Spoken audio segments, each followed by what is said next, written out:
ఏదైనా మీ సంకల్పం బిడ్డల గురించి, పెళ్ళిళ్ళ గురించి, ఉద్యోగాల గురించి, ఆరోగ్యాల గురించి అనుకున్నది కాకపోతే, ఇది అయితే నేను పేదవాళ్ళకి ఇది దానం చేస్తానని దండం పెట్టుకోండమ్మా, ఖచ్చితంగా అయిపోతుంది. మనుషులు ఏదన్నా అనుకుంటే పూర్వజన్మ కర్మఫలం అడ్డం వచ్చి అది కాకుండా చేస్తుందండి. ఒక్కోసారి మనం ప్రయత్నం చేస్తాం, అవ్వదు. ఎంత ప్రయత్నించినా అవ్వదు. ఎందుకు అవ్వట్లేదు? నీ ప్రయత్న లోపం కాదు, నువ్వు కంగారు పడక. అడ్డుకుంటోంది వేరే ఏదో. అక్కడ మన పూర్వజన్మ ట్రాక్ దెబ్బతిని ఒక్కోటి ఆగిపోతుంది అక్కడ.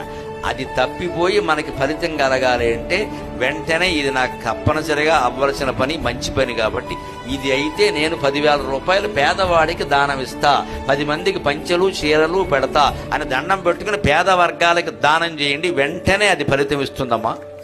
వ్యాసుడు మహాభారతంలో చెప్పిన మాట ఇది మామూలుది కాదు. దాతవ్యంచ అనసూయత, ఎటువంటి అసూయ లేకుండా ఇచ్చేయి. దానం దానం దానం దానం వల్ల కలిగే పుణ్యం మామూలు